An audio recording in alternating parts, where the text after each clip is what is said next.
Bonjour Hamza. Salut Thierry, comment ça va? Ça va bien, je te remercie. Excellent.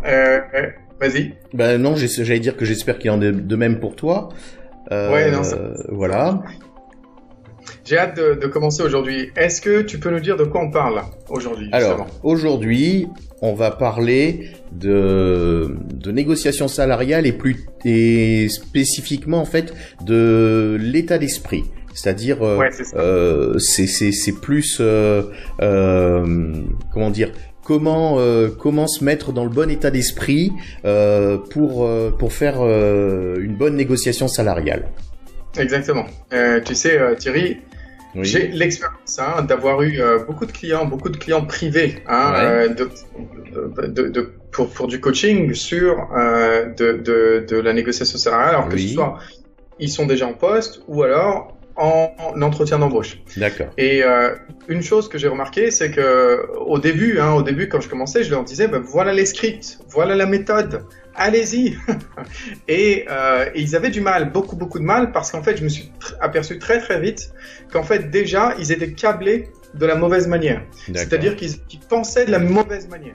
Et je me devais, si tu veux, de pas faire cette erreur avec les membres de Career Express, bien entendu.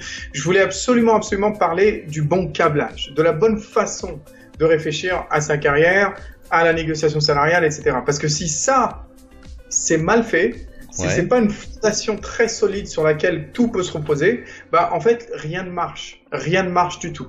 D'accord? C'est un petit peu comme, tu sais, il y a beaucoup de gens qui disent ouais, moi si j'avais 1 million je pourrais réinvestir et faire ci et faire ça, mais en fait non, souvent ce qu'on voit c'est que les gens qui gagnent à la loterie par exemple, les gens qui gagnent au loto, ils le perdent au bout de quelques années, c'est-à-dire que ils sont pas câblés de la bonne manière. Et tu vas aussi voir que des gens qui vont gagner beaucoup d'argent, rentrer en banqueroute, ils vont regagner beaucoup d'argent. Parce qu'ils sont câblés de la bonne manière. Ils savent comment faire, mais surtout ils savent comment penser. C'est-à-dire que il y a, tu sais, notre cerveau c'est incroyable, hein, Thierry. Tu sais, moi à chaque fois que j'achète une voiture, par exemple, je le sens comme ça. Tu sais, je regarde et puis je dis tiens, cette voiture, il n'y a pas beaucoup de gens qui l'ont. Ça part comme ça.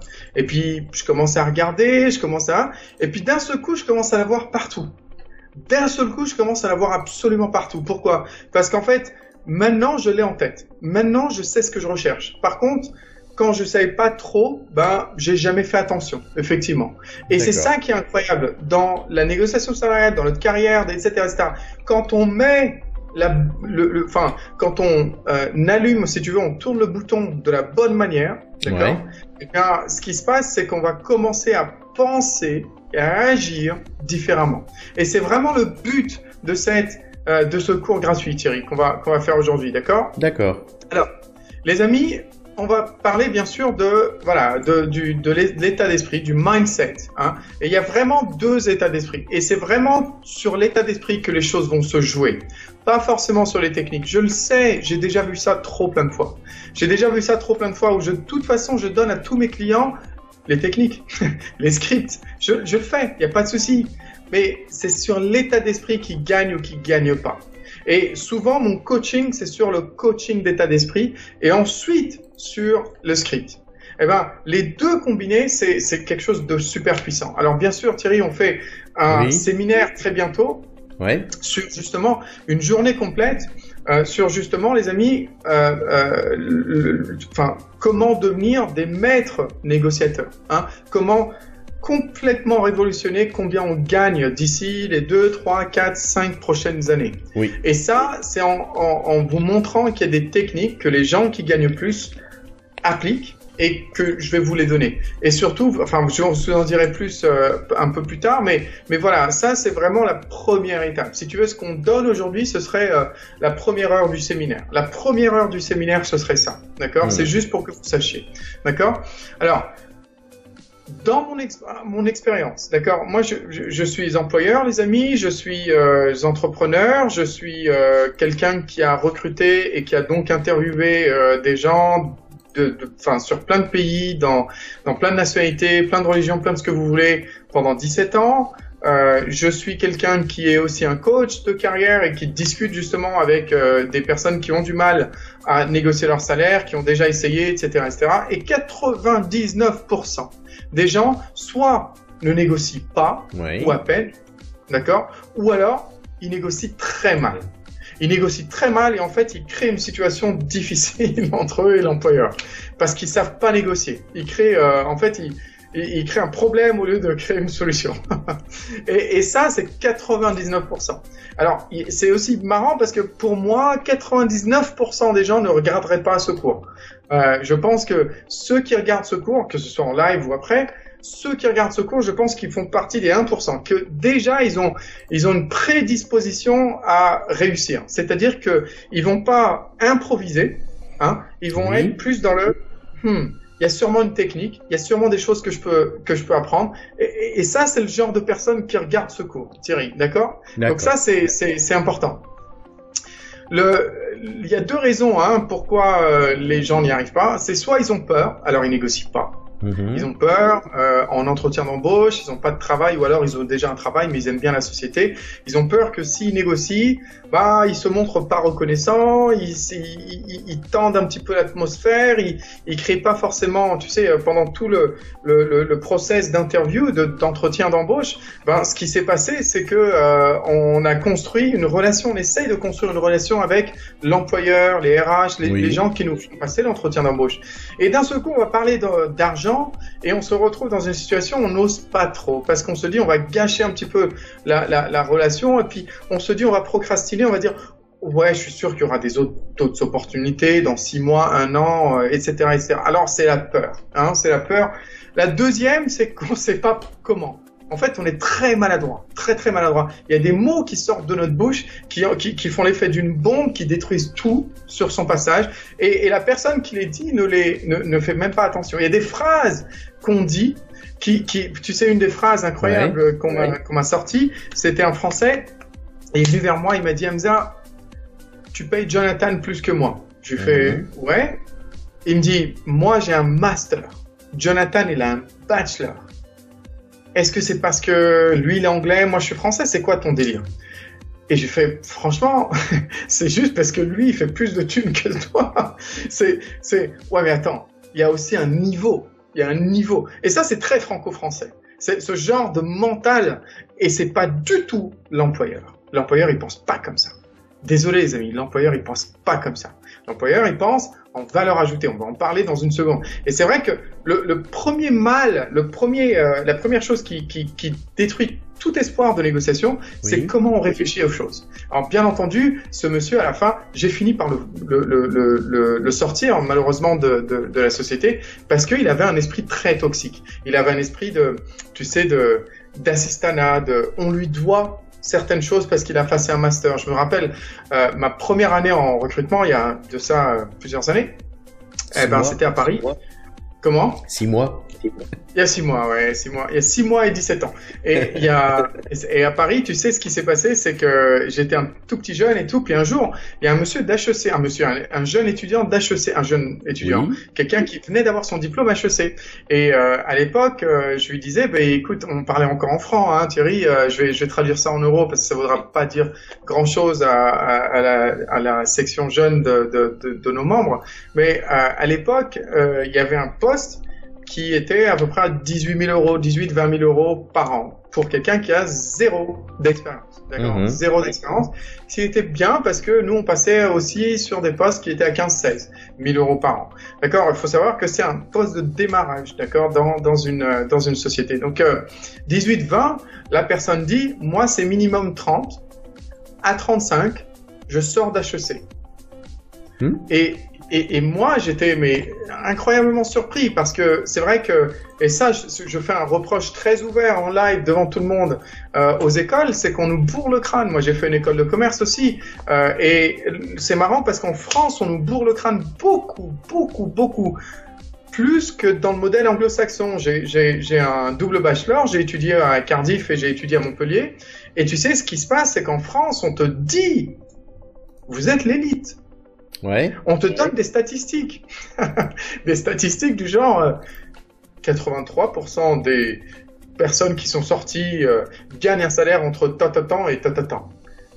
Alors toi, quand tu reçois une offre, tu te dis waouh, ça craint quand même. Et ça, il y a vraiment une maladie, c'est-à-dire qu'on situe notre valeur sur le marché par rapport à un diplôme, par rapport à un nombre d'années d'expérience, par rapport à des choses comme ça.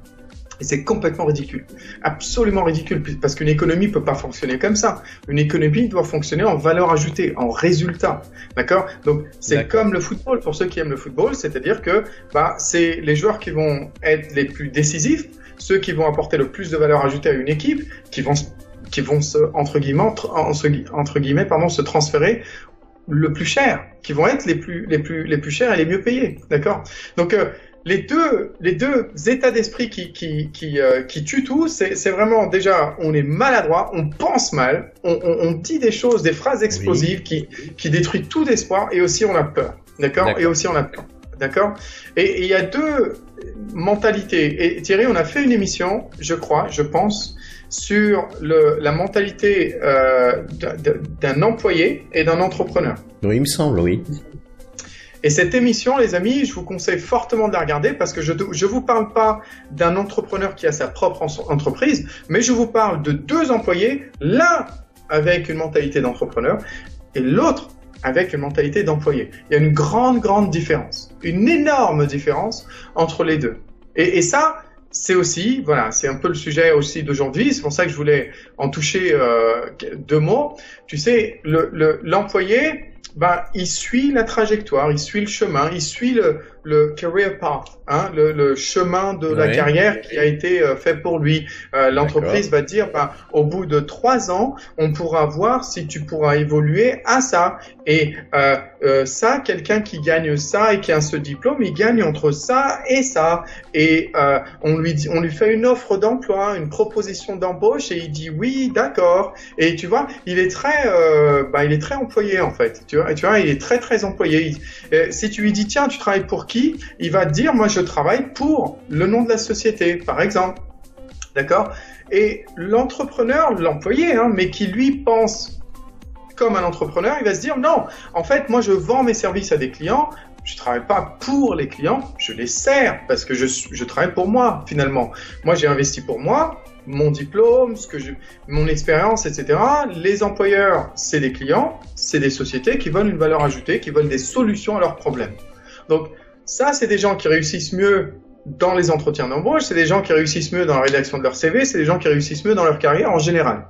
Et quand ils négocient effectivement une augmentation de salaire, Thierry, comme eux, ils réfléchissent comme une société parce qu'ils bossent pour eux. Il y a juste un client, une société qui les paye tous les mois, d'accord, pour leur service. C'est comme s'ils étaient freelance. Ils font très attention à pas mal de choses que l'employé ne va pas faire attention. D'accord. L'employé, il va pas faire attention, par exemple, à ouais, je fais mon boulot, quoi, c'est tout. Alors que la personne en entrepreneuriat, avec un esprit d'entrepreneur, il va plutôt aussi faire attention, par exemple, de l'image qu'il rejette, de la perception qu'il a au sein de la société. Il va essayer de se vendre, construire des relations. Alors que l'employé qui, lui, bosse pour l'employeur, qui, lui, est dans un career path, il est un petit peu dans une boîte, un peu fermée, il va pas oser faire certaines choses que l'entrepreneur va faire. Et là, un truc qui est fondamentalement différent entre l'employé et l'entrepreneur, Thierry, c'est que l'entrepreneur, c'est quelqu'un qui sait que pour réussir, il faut une formule. Oui.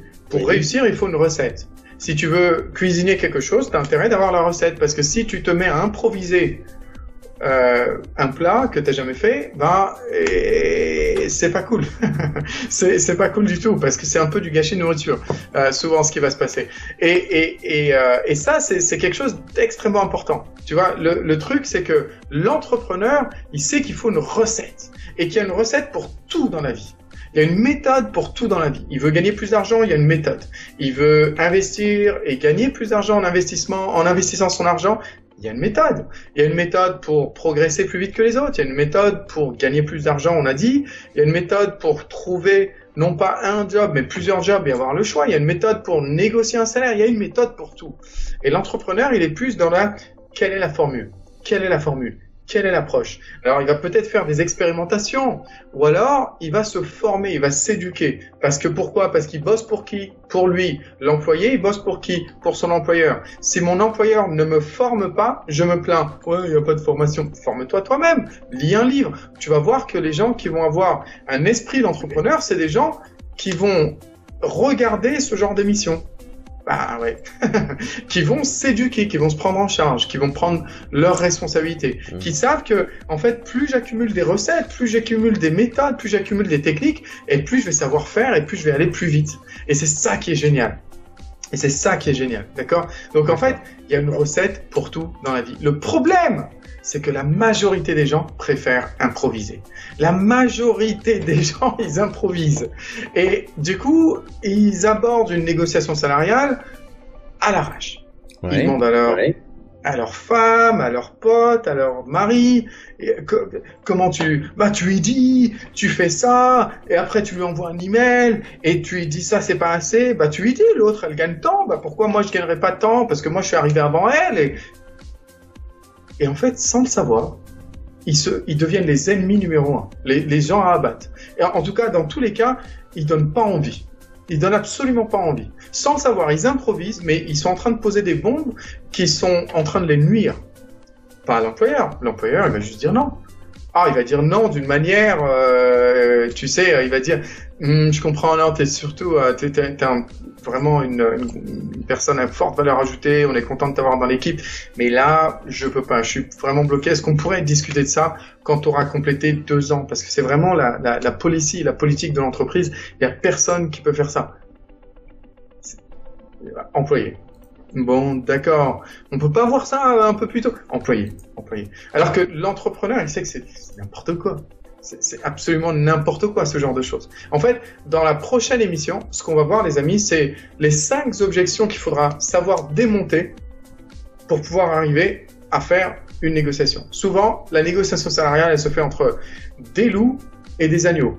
Les loups et les agneaux, pas dans un sens péjoratif. Des loups qui sont super bien entraînés. C'est des chasseurs bien entraînés. Les agneaux qui sont pas du tout bien entraînés. Les agneaux qui viennent de naître et qui savent rien du tout. D'accord? Les loups, ils sont super bien entraînés. Et souvent, quand tu connais la technique des loups, tu vas pouvoir mettre en place des parades pour les 5 techniques et tu vas pouvoir réussir tes négociations. Pourquoi? Parce qu'ils utilisent tous la même technique. 17 ans de boîte, Thierry. Ça fait 17 ans que je fais ça. Tous les employeurs. Et à chaque fois que j'ai des clients, je leur dis, let me guess. Je devine. Il t'a dit ça? Ouais. Il t'a dit ça? Non, pas ça. Bon, il t'a dit ça alors. Oui, il m'a dit ça aussi. Et qu'est-ce que tu réponds à ça? Attends, on va faire un recensement déjà. Et à la fin, c'est toujours 1, 2, 3 ou 4 ou 5 sur 5 objections qui sont ressorties. C'est toujours les mêmes choses, peu importe le pays où on est, peu importe. La négociation salariale. Et du coup, les gens les improvisent. Ils n'essayent pas de trouver des parades, des scripts, des techniques. Ils les improvisent. D'accord. C'est un peu comme si tu montais sur un ring avec un super bon boxeur, d'accord? Et que toi, t'as jamais mis de gants de boxe de ta vie. c'est perdu d'avance, en fait. C'est perdu d'avance. Donc, il y a une formule pour tout, mais les gens qui ont un esprit d'employé, ils s'en fichent un peu de la formule. Ils s'en fichent un peu de la formule. Et ça, c'est vraiment dans le mindset. Ils improvisent. Les amis, le succès ne s'improvise pas. Le succès, il peut pas s'improviser. C'est pas possible. D'accord? Donc ça, c'est important. Je vais vous donner un principe clé. Le principe clé, c'est que vous êtes soit en phase de négociation, ou alors en préparation de la prochaine négociation. C'est tout. Votre carrière, si aujourd'hui vous n'êtes pas dans un des 2 états, soit en phase de négociation, vous êtes en train de discuter, vous avez déjà eu une négociation, vous attendez une réponse, il y a une phase de négociation qui est en cours, ou alors vous êtes en train de préparer la prochaine phase de négociation. Mais si vous n'êtes pas dans ces 2 cas, vous êtes un peu dans la situation mouton. Vous êtes un peu dans la situation mouton, employé. Et ça, il faut en sortir. Il faut être soit là, soit là. C'est comme ça que votre carrière elle va exploser. D'accord? Il y a toujours des opportunités, Thierry, de négociation. C'est juste qu'il faut les connaître. Alors, je vais vous demander vraiment de faire attention. Prenez un papier, un stylo, les amis, parce que ça, c'est important. Il y a des opportunités de négociation tout le temps. C'est juste qu'il faut se préparer à ces opportunités. Et d'ailleurs, dans le séminaire, on va se préparer pour chacune de ces opportunités de négociation. D'accord? Et quand on est dans une situation de négociation sur une de ces opportunités et qu'on est plutôt en préparation de la prochaine opportunité de négociation ou en phase de négociation, ben, au bout de 2, 3 ans, 5 ans, on a complètement révolutionné nos finances. Absolument. D'accord? Exemple, un entretien d'embauche. Un entretien d'embauche, c'est bien sûr une super opportunité de négociation. Alors attention, pas en entretien, mais quand une proposition d'embauche vous est faite, eh bien à ce moment-là, vous êtes en opportunité de négociation. Alors, ça va durer 2 à 5 minutes la négociation. Mais c'est 2 à 5 minutes qui peuvent vous faire tellement de retours sur investissement, c'est incroyable. 2 à 5 minutes investies peuvent vous faire un retour sur investissement colossal. C'est là que vous allez commencer à boum, monter de 5, 10, 15, 20%. D'accord? Une autre opportunité, tu sais, c'est une année déjà en poste. Ou alors, pendant la négociation en entretien d'embauche, si vous dites, bon, c'est pas exactement ce que j'attendais, mais est-ce que vous seriez d'accord que au bout de 3 mois, il y ait une revue de performance et si effectivement je suis capable de performer à ce niveau-là, vous pourriez revoir ça. Bon, peut-être pas 3 mois, mais 6 mois. Boum! J'ai préparé une opportunité de négociation et au bout de 6 mois, je suis en phase de négociation. Je te dis, c'est que ça. Une année déjà en poste. La revue de performance. On a une revue de performance en général au bout de 6 mois, au bout d'1 an.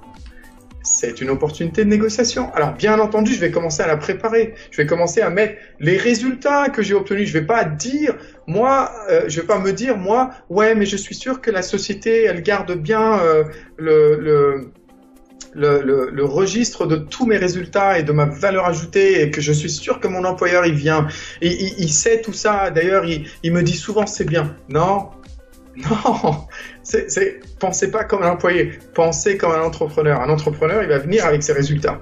D'accord? Et vous allez vous apercevoir que le manager, il fait pas un suivi individuel pour vous.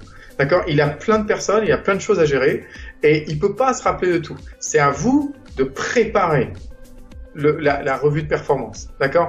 Donc ça, c'est un point. Et souvent, les gens, ils arrivent en revue de performance et disent, écoute, j'aimerais bien avoir plus, oui, bonjour, écoutez, moi, ça se passe très bien. Ils restent dans la généralité et ils disent, continuez comme ça. Et ou alors, tiens, on va vous faire 1% en plus, on va faire 1% en plus, voilà. Et ça va rien changer dans leur vie, d'accord? L'autre chose aussi, c'est une période de bonne performance. Imagine que tu viens d'avoir un client, un nouveau projet qui vaut des millions. Oui.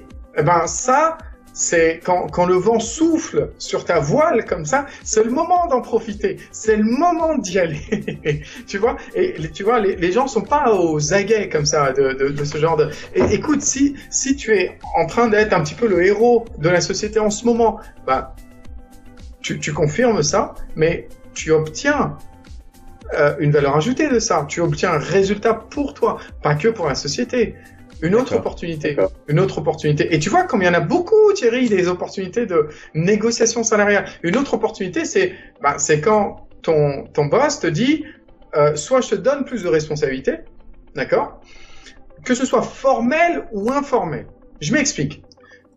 Formel, c'est, écoute, on voudrait bien que tu prennes plus de responsabilités, il y a un email, il y a les RH, il y a peut-être un grade qui change un petit peu, il y a une officialisation de la chose, d'accord? D'accord. Bon, ça, effectivement, il y a une opportunité de négociation, d'accord? Puisqu'il y aurait une opportunité de plus de travail, donc ça justifie l'écart, d'accord? Ou alors, des fois, c'est fait d'une manière informelle, et c'est souvent d'une manière informelle, Thierry. C'est souvent une manière, écoute, Hamza, t'es super bon toi. Est-ce que tu pourrais voir si tu pourrais t'asseoir à côté de lui, voir si juste tu peux l'aider? Il a l'air d'avoir du mal à parler aux clients. Je sais pas ce qu'il y a exactement. Moi, j'ai pas trop le temps. Tu pourrais faire ça pour moi? Bien entendu, John. Tu veux que je fasse ça pour toi? Et alors, je le fais. Et je suis en préparation de négociation. Je le fais. Et au bout de 3 mois, la personne que je coach, elle devient meilleure. Et je vais retourner vers mon boss et lui dire, qu'est-ce que tu penses du progrès qu'on a fait? Hamza, c'était génial. Dire, écoute, voilà, ça c'était pas dans mon job description.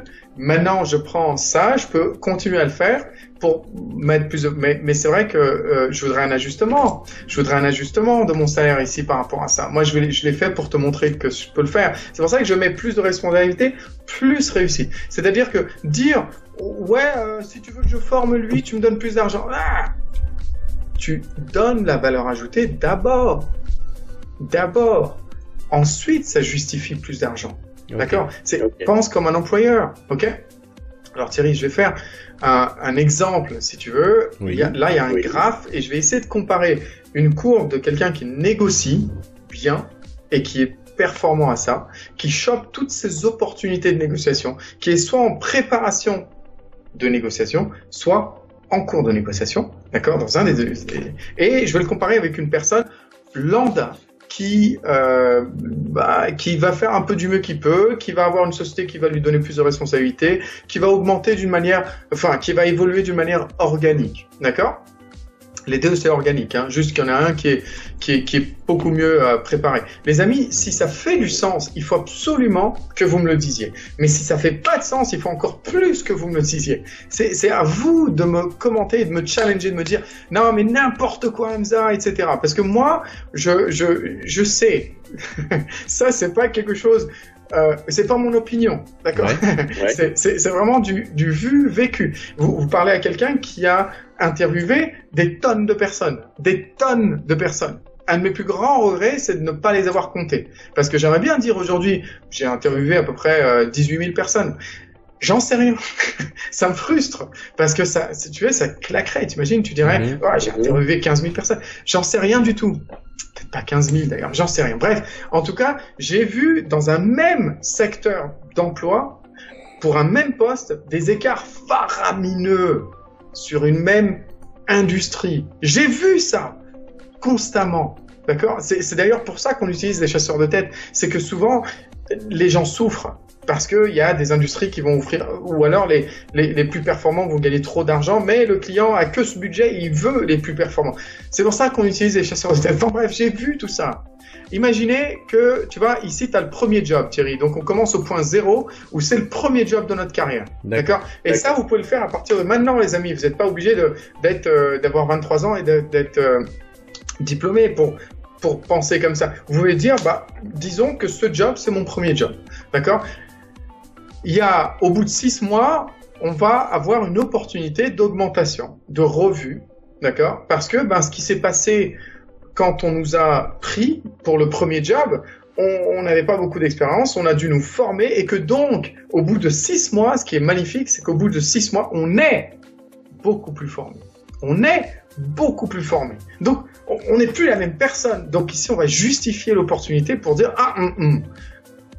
quand j'ai commencé, j'ai accepté ce salaire, mais là, j'en suis à ça. Et je voudrais un ajustement. D'accord. Après, au bout d'un an, on va dire qu'il va y avoir un deuxième job. Un deuxième job, c'est aussi une opportunité de négocier. Donc là, je vous parle de l'axe des abscisses, les amis. Je sais que vous voyez pas ma souris. Je vous parle de l'axe des abscisses. Ensuite, par exemple, dans le deuxième job, on va avoir plus de responsabilités. D'accord? Plus de responsabilités dans le deuxième job. Ok? Si on a plus de responsabilités avec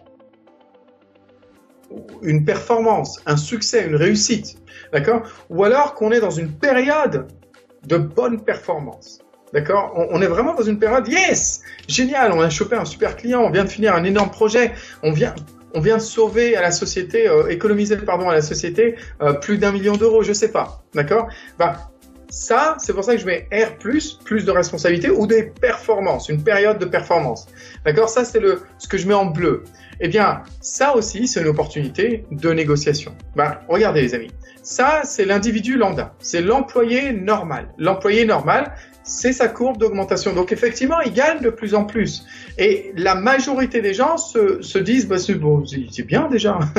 c'est super bien. Je vais vous montrer, par contre, quelqu'un qui va essayer de choper chaque opportunité pour négocier. Rappelez-vous, la personne qui a déjà le bon mindset, le bon état d'esprit, c'est quelqu'un qui regarde sa recherche d'emploi non pas comme une opportunité pour trouver un job, mais il voit une recherche d'emploi comme une opportunité de trouver plusieurs jobs et de générer du choix. Il veut choisir, il veut parier sur le bon cheval. Donc, il va avoir le choix sur plusieurs chevaux. Et c'est là qu'il va améliorer ses techniques de recherche d'emploi. D'accord? Souvent, la grande majorité des gens, ce qu'on fait, c'est que on cherche un emploi et si ça colle à peu près avec ce qu'on attend comme salaire, boum, on accepte, fin de la discussion. D'accord? À moins qu'il y ait un gros signe négatif. D'accord? Et rappelez-vous les enfants. Oh, pourquoi je dis les enfants? C'est énervant. En plus, je suis live, on peut même pas couper et tout. 1000 pardons, les amis. C'est n'importe quoi. C'est énervant. Et je suis live en plus et tout. Et on peut. Voilà. Bon, c'est dit. La dernière fois, il y a eu quelqu'un qui a fait un commentaire et qui s'est un petit peu moqué. Pardon, les amis. C'est pas voulu. Mais en tout cas, rappelez-vous que le négociateur, c'est quelqu'un qui pense différemment, qui pense que voilà, son but c'est pas de trouver un employeur, c'est de trouver différents clients et de parier sur le bon cheval. Celui qui va lui permettre d'avoir le maximum de possibilités d'évoluer financièrement, carrière aussi, mais financièrement aussi. D'accord? Ouais. Donc voilà, ça c'est le négociateur. Regarde, au bout de 6 mois. Alors déjà, le négociateur, quand il prend son premier job, il commence pas là où l'employé normal commence. Le négociateur, il sait négocier même quand il a 0 expérience. Même quand il a 0 expérience. Il est super bon en entretien. Il sait comment faire en sorte que les gens veulent lui et pas quelqu'un d'autre. D'accord? Et du coup, ça lui donne ce leverage, ce levier pour négocier un petit peu plus. D'accord? Il prend son avantage à chaque petit bout. Et au bout de 6 mois, il va commencer à négocier, obtenir une opportunité, d'accord? De négociation. Il va savoir comment le faire.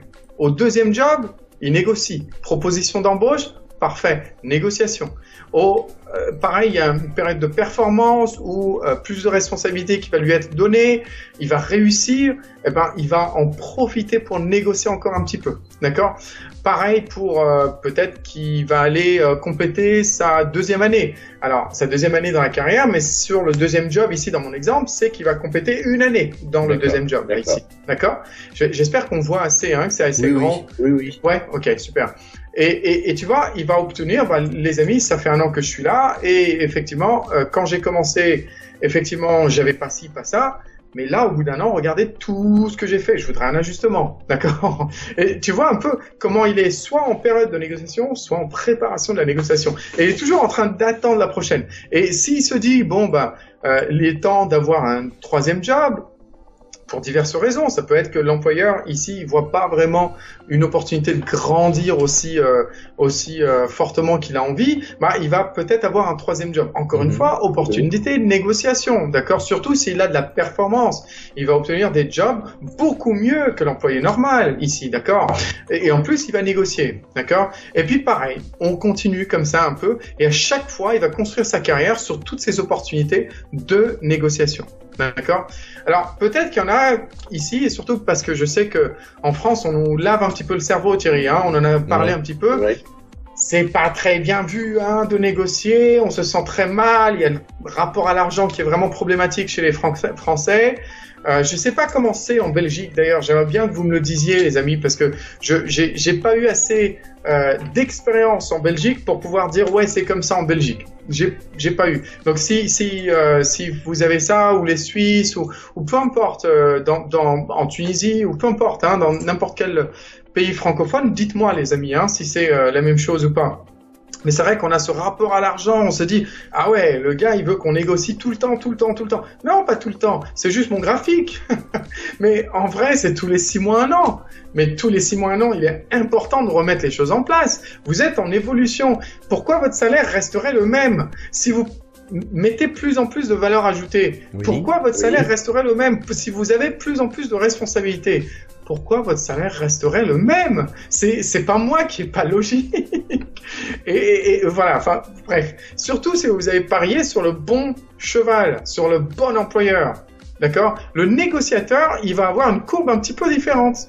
Le négociateur, il va avoir une courbe radicalement différente, j'avoue. Et regardez, la différence au début, elle est pas énorme. Elle est pas énorme, la différence au début. Tu vois? Elle est un tout petit peu. Mais au fur et à mesure, le négociateur, il va pas avoir comme point de comparaison les autres. Il va avoir comme point de comparaison son salaire d'avant, il y a 6 mois, 1 an, son premier job, son job d'avant. Donc, à chaque fois, si tu veux, il est toujours il est toujours en concurrence avec lui-même, si tu veux, avec lui-même, d'accord? Oui. Et il utilise un autre référentiel, d'accord? Ici, c'est 2 personnes différentes. Il faut pas se dire, ah ouais, mais t'as vu l'écart là, c'est impossible. Non, c'est juste que il y a des gens qui utilisent effectivement leur façon de voir. Enfin, à chaque fois, on va essayer d'utiliser notre référentiel ou le référentiel des autres. C'est un petit peu comme ça qu'on va le voir. D'accord? Sauf que, voilà, le négociateur, de plus en plus, il va avoir justement une courbe beaucoup plus accentuée, beaucoup plus accentuée. Et c'est quelqu'un qui va pouvoir complètement transcender ce qu'un employé lambda va pouvoir gagner. Complètement transcendé. Il va choisir le bon employeur, il va négocier, il est soit en phase de préparation de négociation, soit en cours de négociation. Et à chaque fois, il va gagner plus. Au moment où il voit qu'il n'y a pas plus, guess what? Il va changer d'employeur. Parce que lui, son esprit, c'est qu'il est une société qui travaille pour lui. Il n'est pas là en train de dire, ouais, je veux faire carrière chez un employeur. Parce que l'employeur, il se dit pas ça de vous. Il dit pas, ouais, je veux garder cet employé tout le reste de ma vie. Non! C'est un monde où il faut qu'il y ait un gagnant-gagnant. Et à partir du moment où vos projets personnels ne sont plus alignés à ce que l'employeur peut vous fournir, en termes de retour sur votre investissement, eh bien, il faut essayer de penser à faire autre chose. C'est un peu ce que les employeurs feraient de vous s'ils pensaient de la même façon. Donc, il est important de réfléchir comme un employeur pour réussir aussi. D'accord? Est-ce que ça fait du sens? Est-ce que vous avez des questions par rapport à ça, les amis, ou des objections? Je préfère les relever maintenant. Alors. Non? Il y a une question de Siam, mais elle est très spécifique et à mon avis, on va y répondre dans la deuxième émission. Promis, Siam, promis. Alors, continuons, les amis. Le truc, c'est que le négociateur, il a un plan. À la différence de quelqu'un qui négocie pas, il n'a pas de plan, mais le négociateur, il a un plan. Il souhaite arriver à un but au bout de 5 ans, on va dire. 3 ans, 10 ans. D'accord? Par exemple, mettre assez d'argent de côté pour faire autre chose. Ou par exemple, profiter de la vie, passer plus de temps avec ses proches. Par exemple, investir son argent, le faire grandir à 5-10% par an. C'est possible. Tu fais grandir de l'argent à 5-10% par an, tu as doublé, si mes calculs sont bons, tu as doublé en 10 ans. Tu as doublé en 5 ans ou 10 ans, je sais plus. Si tu remets les gains sur le capital de départ, c'est un effet exponentiel, d'accord? Je crois que tu as doublé au bout de 5 ans, si je me trompe pas. Bon, bref, à voir.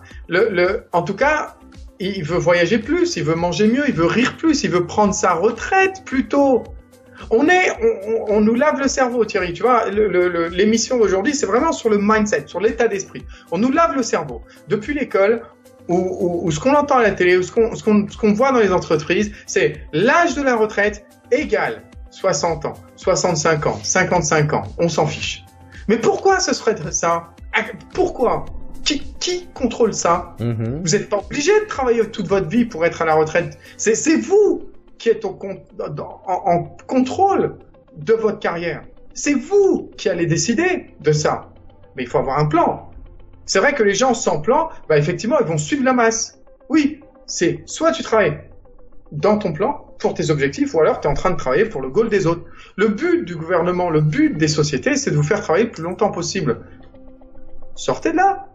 Sortez de ce genre de choses. Essayez de vous dire, non, je vais essayer d'acquérir aujourd'hui les compétences, les méthodes, les formules, les recettes pour tout cartonner. Pour tout cartonner. Gagner beaucoup plus vite l'argent que j'ai envie de gagner. C'est un peu comme l'entrepreneuriat, un peu comme tout. Il y a une formule pour tout. C'est pour ça que je fais ce séminaire. Je fais ce séminaire pour vous donner cette formule en or. Cette formule qui, t'imagines Thierry, tu payes 200, 250 $, oui. Un truc, ouais. Et après tu réutilises ça, d'accord, ouais. Et tu gagnes 10 fois ça par an, 100 fois ça, 50 fois ça, ou 1000 fois ça dans ta carrière. Tout à fait. C'est vraiment, d'abord, c'est le concept d'investissement et de retour sur investissement. Et puis, par rapport à ce plan et au diagramme que tu montrais tout à l'heure, en fait, il y a ce qu'on appelle un effet cumulatif. C'est-à-dire que, si votre salaire augmente par rapport à votre précédent salaire, vous finissez par sortir de l'échelle moyenne qui est everyone, enfin tout le monde quoi. Exactement. Et c'est ce que je dis tout le temps, Thierry. Je l'ai dit avant, je le dis maintenant. C'est vous qui choisissez de ne pas être des statistiques. Si vous voulez être des statistiques, si vous voulez être dans la norme, faire comme tout le monde, pas lever la tête juste vraiment au même niveau que tout le monde pour que personne vous remarque. Vous prenez pas plus de risques. Vous attendez, après tout, votre employeur, il vous veut du bien, il va vous augmenter. Attendez là. N'ayez pas de plan pour vous. Il y a déjà un plan de carrière dans votre société, après tout. Les amis, c'est pas fait pour vous, ça. C'est fait pour les employeurs. C'est à vous de travailler pour vous-même et d'arrêter de travailler pour vos employeurs. Travaillez pour vous-même. Servez vos employeurs. Donnez-leur de la valeur ajoutée. Mais travaillez pour vous-même. Vous êtes votre propre société. Vous générez du profit. Tiens, d'ailleurs, c'est quoi le but d'une société, Thierry? C'est pas de générer du chiffre d'affaires. C'est de générer du profit. Le profit, c'est le chiffre d'affaires moins les coûts. Et Thierry, ce qui se passe, c'est que souvent, les gens, ils confondent ça. Ils se disent, mais en fait, j'arrive pas à mettre de côté. Stop! Arrête tout! Ta société, elle est vraiment bancale. Ouais. Si tu n'arrives pas à faire de profit, on s'en fiche de combien tu gagnes. D'accord. C'est urgent que tu gagnes plus ou que tu diminues tes coûts. Tout à fait. Mais ne pas mettre de côté, c'est la situation la plus dangereuse du monde qui existe.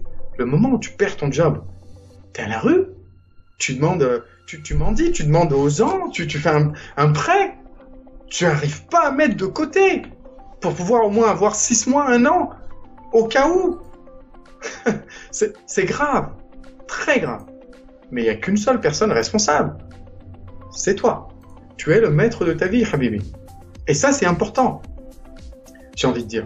Donc, le but d'une société, si tu travailles pour toi-même, c'est vraiment de générer du profit. Tu peux prendre ta retraite plus tôt, ou tu peux même aider ton prochain. Tu peux t'investir dans une société caritative, dans une organisation caritative, dans une NGO, dans une ONG. Tu peux faire des choses où tu vas aider ton prochain. Tu vas, je sais pas, envoyer de l'argent pour construire des puits, de l'équipement médical, des hôpitaux. Tu vas aider ton prochain. Il est important que tu gagnes bien ta vie. Quand tu gagnes bien ta vie, tu profites plus à la société. Tu aides plus les autres. Ne serait-ce que par consommer plus. Tu aides plus. Quand tu gagnes bien ta vie, c'est là où tu vas pouvoir assurer tes arrières. Aider tout, en fait. Tout va être possible aujourd'hui. C'est bien. Tu sais, on a un rapport à l'argent. Ouais, l'argent, c'est pas tout. Ok. Je sais. Pardon, mais c'est vrai, ça m'énerve. Il y a plein d'autres choses. Et d'ailleurs, j'en parle. De l'épanouissement dans la carrière, etc. Mais tout est connecté. Oui. C'est pas ça ou ça. C'est tout. C'est tout. Ouais, mais tu peux pas avoir tout. Ça, c'est ton esprit. C'est de la toxicité. J'y crois pas à ça. Qui t'a dit ça? Qui t'a permis de croire ça? Quand on est enfant, est-ce qu'on croit ça? Non. Quand on est enfant, tout est possible. Tout est possible. Qu'est-ce qui a changé en toi pour dire ça? Tu peux être épanoui et gagner bien ta vie. Tu peux négocier sans créer de tension avec ton employeur, sans créer de problème. Tu peux gagner plus sans être dans les statistiques, en défiant les statistiques. Tu peux prendre ta retraite au bout de 5-10 ans. Qui t'a dit le contraire?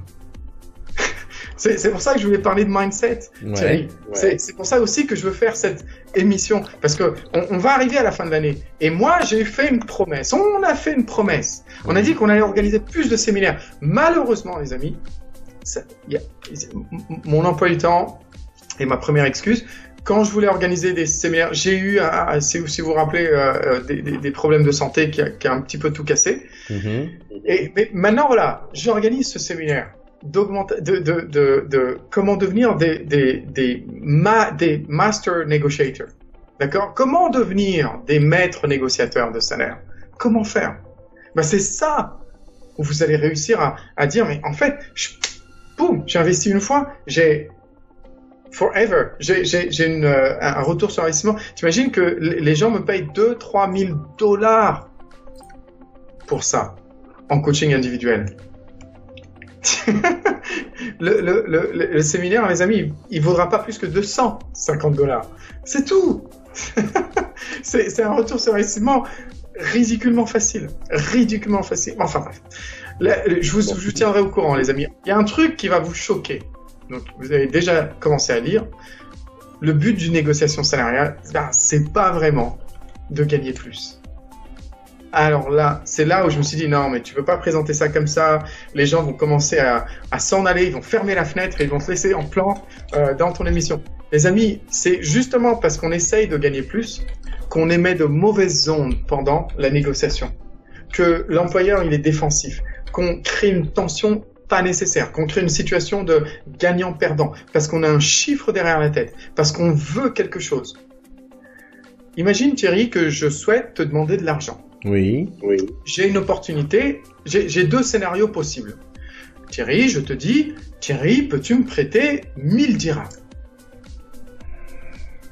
Toi, tu as l'option de mentir, de me dire oui aussi.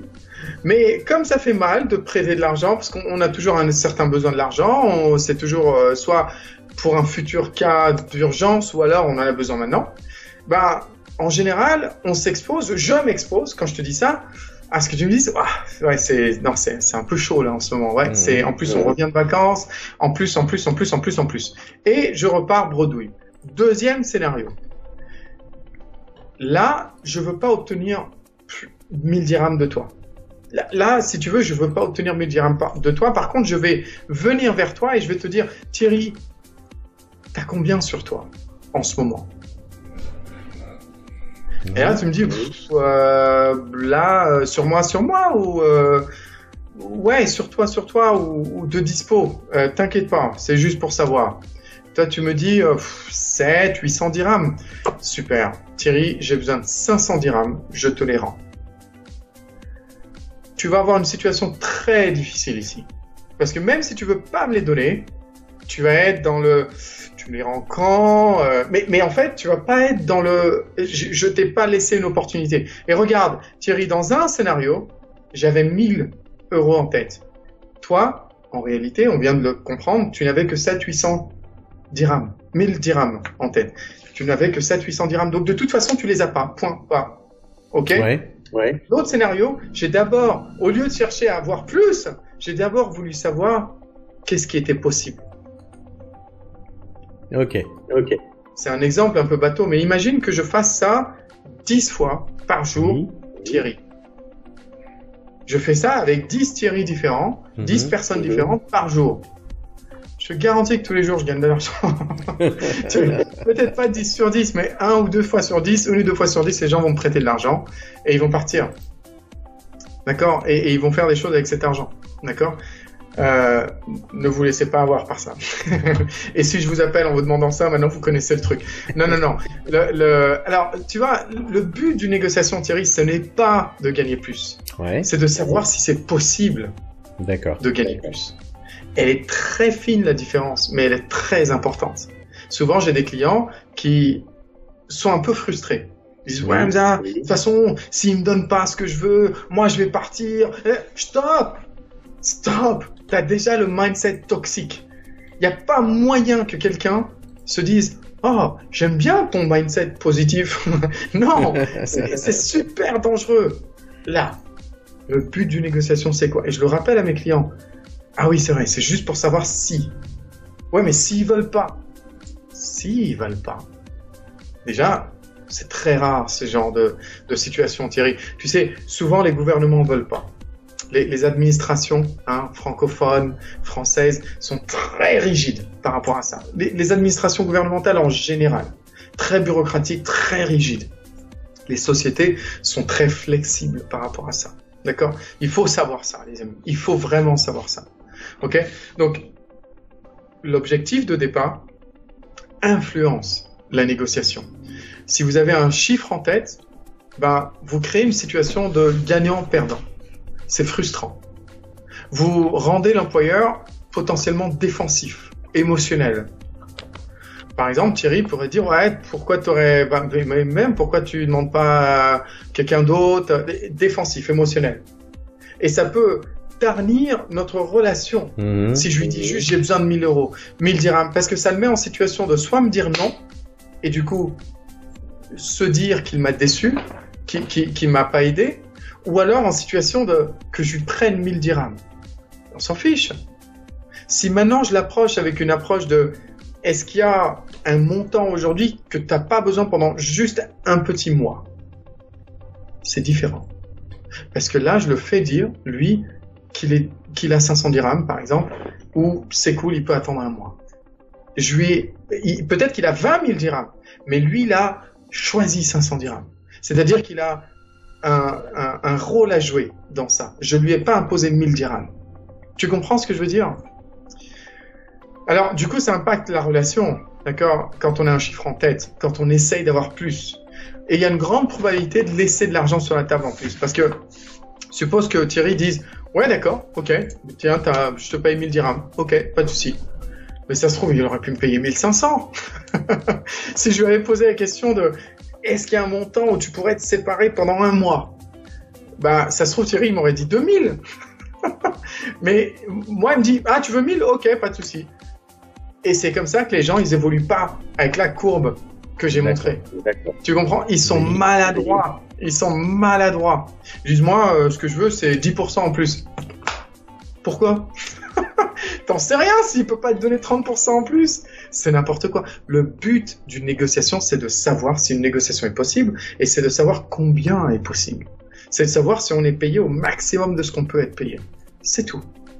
Ouais, mais Hamza, et si l'employeur il dit non? Change d'employeur. C'est simple. S'il n'y a pas de perspective d'évolution pour que toi, tu arrives à tes buts, à tes goals, tes objectifs personnels, d'aller à la retraite plus tôt, de passer plus de temps avec la famille, avec les enfants, peu importe, ben change d'employeur. Tu es en train de monter, tu as parié sur le mauvais cheval. Il est hors de question que tu continues la route 2 ans, 3 ans, 4 ans avec lui. Négociation faite, done, tu as réussi, d'accord? Ça, c'est, dans mon expérience, Thierry, c'est 2% des employeurs qui vont être très rigides. Très, très rigides. 98%, ça marche. Ça marche. Et dans les 2%, c'était systématiquement, et je me rappelle d'un cas, c'était systématiquement vraiment ce côté administration française. Oh God! Je te parle pas de société, je te parle d'administration gouvernementale. Il y a une personne qui travaille pour la préfecture en France et une autre personne qui travaille pour une représentation gouvernementale ici. Oh God! Ces gens-là, c'est le mauvais cheval, les amis. C'est peinard, c'est sécurisé, c'est stable, plein de bénéfices. Mais si c'est plein d'avantages.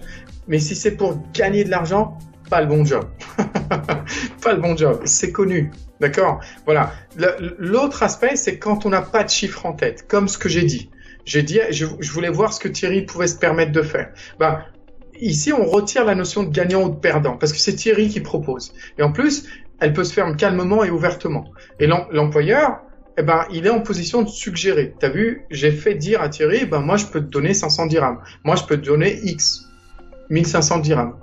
D'accord? J'en aurai pas besoin pendant 3 mois. Parce que c'est lui qui l'a suggéré. Donc, il a un rôle à jouer.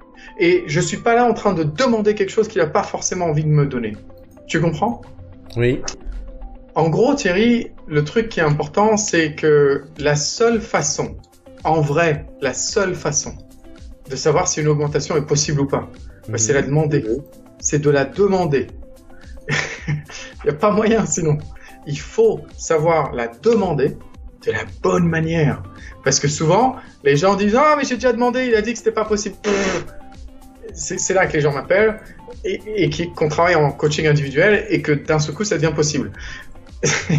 Thierry, le truc c'est que les gens, rappelez-vous, les gens ont peur de demander ou alors ils le font d'une manière tellement maladroite qu'ils ont un nom.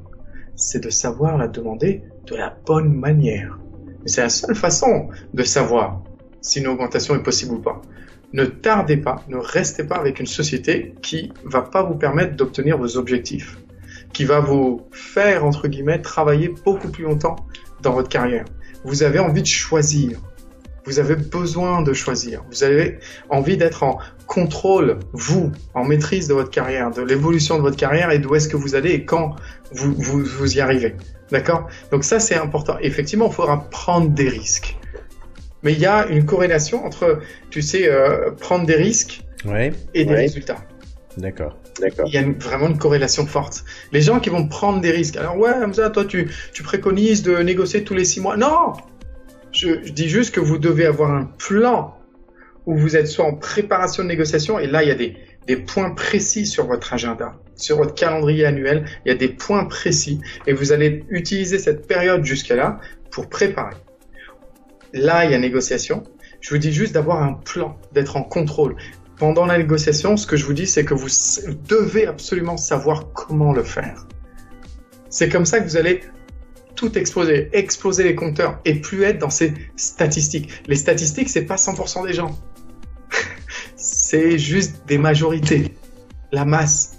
C'est à vous de choisir de ne pas l'être. Et d'ailleurs, dans votre entourage, dans nos entourages, on a tous des gens qui gagnent beaucoup plus à un niveau équivalent que d'autres. Comment ils font? Ouais, parce qu'eux, ils sont beaux. Tu vois, ça c'est le mindset, la mentalité du victime, de la victime. C'est pas de ma faute, c'est la faute des autres. Moi je suis pas belle, moi je suis pas beau, moi je suis de la mauvaise nationalité, moi c'est parce que j'ai la religion, moi je sais pas. C'est fatigant, super fatigant. Et ça sert à rien, c'est n'importe quoi. En réalité, tu peux travailler que sur toi. Ça sert à rien de dire ça. Tu dois te dire, mais non, en fait, c'est peut-être que le monde entier est raciste. Ouais. On sait que c'est stupide et ridicule, ce qu'on vient de dire, d'accord? Mais vas-y, on prend. Mais à la fin de la fin, moi, même si je suis le pire raciste des employeurs, suppose, juste un exemple. Mais si tu me montres quelqu'un, Thierry, qui fait tant d'argent, qui est capable d'apporter tant de valeur ajoutée à ma société, crois-moi, le racisme, je le mets de côté, et lui, je vais le dorloter. Je vais le dorloter. Tu comprends ce que je veux dire? Oui. C'est ridicule. C'est ridicule quand on sait se vendre. Ce que je voudrais vous dire, les amis, c'est que c'est à vous d'avoir le mental. C'est à vous d'avoir les recettes. C'est à vous de vous prendre en main. Parce que, ou alors, l'alternative, c'est de dire, ouais, de toute façon, c'est des racistes, t'as pas vu les statistiques, 40% des gens issus de DBDBBB, ils trouvent pas d'emploi. Ouais, et 60% ils trouvent. Je m'en fiche. Tant que tu me donneras pas 100%, ça m'intéresse pas. Ça m'intéresse pas. Les amis, c'est à vous de choisir votre camp. Mais il est hors de question que vous vous plaigniez. C'est vous qui choisissez. Vous avez envie d'être à la retraite à 55, 60, 65 ans? Ok. Moi, j'ai pas de problème. Moi, j'aurais eu ma retraite il y a longtemps. Moi, j'attendrai pas. D'accord? C'est pas mon objectif. Et je travaille par rapport à ça. D'accord? C'est pour ça que je vous dis ça, les amis. D'accord? J'espère que ça fait du sens. Il y a Richard Branson qui dit quelque chose d'intéressant. Il dit, it's only by being bold. Je vais traduire dans une seconde. It's only by being bold that you get anywhere. If you are a risk taker, then the art is to protect the downside. Donc il dit, c'est seulement en étant courageux, mais c'est pas vraiment courageux, bold, hein, en osant, voilà. C'est seulement en osant que vous arriverez à faire quelque chose. C'est seulement en prenant des risques et que vous y arrivez, et que du coup, l'art de le faire, c'est seulement en protégeant le côté négatif de prendre un risque, c'est-à-dire de perdre quelque chose. Donc de protéger ce qu'on pourrait perdre. C'est tout. Et c'est là que quand tu utilises des méthodes, des recettes, des formules, tu protèges ta relation avec ton employeur. Tu protèges toutes ces choses-là qui pourraient être impactées. D'accord. Tu comprends? D'accord. Donc c'est ça que je voulais vous dire. Les amis, je vais regarder aussi Facebook avec toi. Je vais regarder le live, Thierry, et dites-moi s'il y a des questions. Est-ce que tu as relevé des questions, toi? Alors, on a eu deux questions qui sont en fait des questions qu'on va traiter, je pense, la semaine prochaine. Donc, la question de Siam sur comment répondre à l'employeur ou le RH quand il vous parle de la mauvaise situation économique. Bon, et puis après, il y a... Siham, c'est un des 5. Voilà. D'accord. C'est ce que je pensais. Et il y a Maz qui demandait pour renégocier, alors non pas le salaire, mais en fait les avantages, les à côté. Et je pense que c'est là aussi, c'est la même chose. Ce sera quelque chose qui sera plus dans la semaine prochaine. Ouais, exactement. Donc c'est génial. Il y a, alors je regarde, est-ce qu'il y a, ah, merci Ayman qui dit que c'est très bien expliqué. Merci pour ce live. Excellent. Il a tagué un de ses amis. J'espère vraiment que son ami va profiter. Nezha, qui est une de mes clientes, qui est magnifique et qui se bat comme une lionne en ce moment. Merci beaucoup, Nezha. Saïd, j'aime cette culture de prise de risque, ça crée de l'optimisme sur du long terme. Yes, Saïd, c'est ça l'idée. Les amis, vous êtes des pionniers. Vous savez, la majorité des gens ne regarderont pas cette vidéo, point barre, parce qu'ils pensent qu'ils savent. Ils pensent que ça sert à rien. La manière du loup. Pas méchamment, hein, pas péjoratif, je voudrais pas que vous pensiez. Moi, je suis totalement d'accord. Hey, Safa, t'es une star, toi. Depuis le début, t'as l'esprit, toi. Ça, c'est quelque chose, de rien, Maz, de rien du tout. Alors, je regarde Siham, que répondre à l'employeur? Ça, c'est ce qu'on s'est dit, c'est ça? Mauvaise situation économique. Siham, une fois que tu sauras ça, alors ça, j'avoue, hein, Siham, c'est une des choses qu'on va voir en profondeur au séminaire. C'est important. Tu vas avoir ce genre d'excuses tout le long de ta carrière. Si tu peux pas démonter une fois pour toutes ce genre d'excuses, c'est game over. C'est game over, d'accord. Ayman qui dit bonjour de Lyon et il fait la même température qu'à Dubaï actuellement, 34 degrés. Waouh, bon courage les amis. Non, il fait plus que 34 à Dubaï, hein. Ouais, il fait plus, promis juré. Mais nous en plus on a l'air conditionné. Oui. Je pense que c'est plus difficile à Lyon, Lyon. Bon courage les amis. Safa, ça fait du sens. Tiens, j'ai une question. Est-ce que les amis vous pourriez simplement mettre la ville où vous êtes en ce moment, la ville ou le pays où vous êtes en ce moment. La ville c'est mieux. Savoir un peu d'où on nous écoute. Si vous pourriez faire ça tout de suite, ce serait génial pendant que je termine un peu de lire les. Alors, voilà, c'est bien Thierry, t'as partagé, c'est génial. Donc Thierry vous a partagé le cours sur justement l'état d'esprit d'entrepreneur quand on gère sa carrière. C'est vraiment quelque chose que je vous conseille aussi, les amis. Oui, et profitez-en pour le regarder rapidement parce qu'elle va bientôt être transférée sur la chaîne YouTube. Ouais, ah ouais, d'accord. Et si vous n'avez pas rejoint notre chaîne YouTube, les amis, qu'est-ce que vous faites? Voilà. Qu'est-ce que vous faites? On vous attend, les amis. Ok. Il y a Saïd qui dit c'est vrai, l'employé qui ramène plus de chiffre d'affaires et l'employé qui mérite une augmentation salariale. Bah oui, c'est un peu la logique de la chose. Plus tu apportes de la valeur ajoutée, plus tu devrais gagner plus, effectivement. Et voilà. Après c'est des hello. Génial, c'est génial les amis, je suis vraiment content. Est-ce qu'il y a eu d'autres questions que j'ai ratées, Thierry? T'en as vu d'autres ou ça va? Ah, les gens commencent à nous dire d'où ils viennent. On a Dubaï, Abu Dhabi, Paris. On a du Jura, waouh, de Dole dans le Jura. Et Saïd, moi je suis de Chalon-sur-Saône, pas si loin que ça. Je sais pas si tu connais. Sylvain, une fois de plus, de très bons conseils. Alors, 1000 merci Sylvain, la classe. Mohamed qui dit de Dubaï, Maz qui dit de Dubaï Fujairah. Oh, de Fujairah. Oui, Fujairah, oui. Il y a de la vie à Fujairah. Mais en plus, désolé, c'est l'humour d'Ubayotte, hein. Non, en plus le climat est magnifiquement mieux à Fujairah. Quand tu pars en week-end pendant ce temps-là en Fujairah, je peux te dire que tu es content d'être à Fujairah par rapport à Dubaï ou à Abu Dhabi. Hein. J'y étais pour l'Aïd, c'était superbe. Tu vois, parce qu'ils sont sur l'océan, alors que nous on a juste la mer et c'est tout fermé, quoi. Alors, Sylvain qui dit Dubaï, bien sûr Sylvain, j'espère que tu vas bien d'ailleurs. Et voilà, bon, c'est bien, on a déjà des gens un petit peu de partout. N'hésitez pas les gens à nous dire, les amis, oh là là, j'arrive pas, hein. Les amis à nous dire d'où vous êtes, ça nous fait super plaisir. Et surtout, faisons un geste tous, les amis. Je vais le faire moi-même maintenant. Je connais très bien Chalon, Saïd me dit. Faisons un geste tous, les amis. Moi, je vous propose qu'on partage ce live tout de suite et avant de le terminer. D'accord? Je vous propose de le faire. Moi, je vais le faire tout de suite maintenant. D'accord? Je suis en train de le faire. Boum, hop, et c'est fait. Ça y est. Je viens de partager le live. À vous de le faire. Vous n'allez pas perdre la connexion, vous inquiétez pas. Et oui, John, c'est fini le direct. On vient de terminer. Bah oui, John, t'arrives 1 heure en retard aussi. C'est pas grave, John. Tu regardes la rediff. Mais on se dit à très bientôt, les amis. Arrêtez d'écrire, les amis. Il faut qu'on arrête l'émission. Et après, je me sens mal si je vous lis pas. Donc, Maz. Ah, il kiffe sa life dans un spa à Fujairah parce qu'il a renégocié son salaire. Sinon, il est de Dubaï, pas de Fujairah. Mille bravo, Maz. Yalla, on se dit à bientôt. Merci beaucoup, les amis. Et merci pour ceux qui partagent.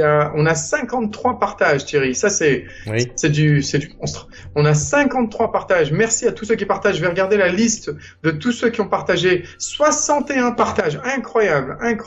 On est en train de toucher du monde, les amis. Si vous regardez cette émission, rejoignez le groupe Carrière Express. On a oublié un truc. Le gagnant. Ah, Thierry, oui. Le gagnant. Le gagnant. Tu veux l'annoncer toi ou j'annonce moi? C'est toi qui l'annonce parce que c'est toi qui es parti sur. On fait toutes ces choses-là, etc. Oui. Je me sens mal de prendre l'initiative sur ça. Alors, le gagnant, donc, c'est Walid Reba. Et je dois dire que c'est le gagnant de loin parce qu'il a inscrit 377 personnes. Ce mois-ci, voilà. Et voilà. Et la personne qui était derrière lui était à 270. Donc, comme on dit, il n'y a pas photo. Mais attention, merci à toutes les personnes qui ont participé. Nous vous remercions beaucoup de nous aider à faire connaître le groupe. Et bien sûr, mais sans vous, on est personne. Sans vous, on est là en train de faire un Skype avec Thierry, juste entre nous. Oui. Et je vous promets qu'on arrêterait un moment. Mais sans vous, on est personne. C'est vous qui nous mettez la pression tous les week-ends. C'est pour vous qu'on fait tout ce qu'on fait, les amis. Et j'ai envie de dire 1000 merci aussi à ma femme qui me soutient parce que c'est vrai que je passe un peu moins de temps avec la famille du coup pour préparer les émissions tous les week-ends et un grand merci à ma femme qui sans elle ce serait pas forcément très facile de le faire, les amis, et voilà, c'est ma femme qui a toujours été un super soutien dans tout ce que j'ai entrepris. Voilà, je t'aime. Et voilà. Et alors le point, Thierry, pour terminer, c'est que Walid, non seulement tu as gagné une session de coaching avec moi, et ce sera avec grand plaisir. Et ça peut être une session de coaching sur de l'entrepreneuriat, de la négociation salariale, sur recherche d'emploi, refaire ton CV, peu importe. Je vais passer du temps avec toi, Walid, pour faire en sorte que il y ait un avant et après cette session de coaching. Je vais essayer de mettre tout ce que je peux dans cette session de coaching. Et si j'ai une vidéo premium sur le sujet que tu vas choisir, je vais aussi te la donner gratuitement. Je vais te donner un lien pour l'avoir gratuitement. Ça, c'est des vidéos premium, les amis. C'est des vidéos où je partage mes techniques à plus forte valeur ajoutée. D'accord? Donc, à vous de jouer, les amis, aussi. Hein. C'est à vous d'inviter vos amis, ceux qui vous pensez sont intelligents, qui ont envie de réussir, qui ont envie de se battre, qui ont de l'ambition, qui ont envie d'apprendre, qui ont envie de participer à ce groupe magnifique. On compte sur vous parce qu'on peut pas les connaître, vos amis, on peut pas les atteindre si vous les invitez pas. Donc n'hésitez pas à aller sur votre portable, à aller sur le groupe Carrière Express, appuyer sur ajouter ou add si c'est en anglais, et choisissez les personnes que vous avez envie d'inviter. Je vais remettre dans les annonces, donc ça va apparaître en haut la vidéo qui vous montre les outils qui vous permettent d'ajouter automatiquement tous vos amis dans le groupe. Exactement, et chaque mois, le gagnant, celui qui aura rajouté le plus de personnes, celui qui nous aura aidé le plus à grandir, c'est la personne avec qui je vais apprendre à connaître, que je vais apprendre à connaître personnellement. On va se booker un temps et on va essayer de parler de ce qu'il a envie de faire, et moi essayer de faire en sorte qu'il passe à l'étape supérieure avec un coaching complètement gratuit pour vous dire merci. Voilà, les amis, je vous dis à très très bientôt, et on vous aime. Mais Laurence dit nous aussi on aime Aurore. Oui, donc voilà, Aurore qui a fait une super émission, je tiens à le dire, la semaine dernière. Voilà. Oui. Allez Thierry, on prend l'antenne. Ciao, ciao. Je vous dis à bientôt, les amis. À la semaine prochaine. Bye bye.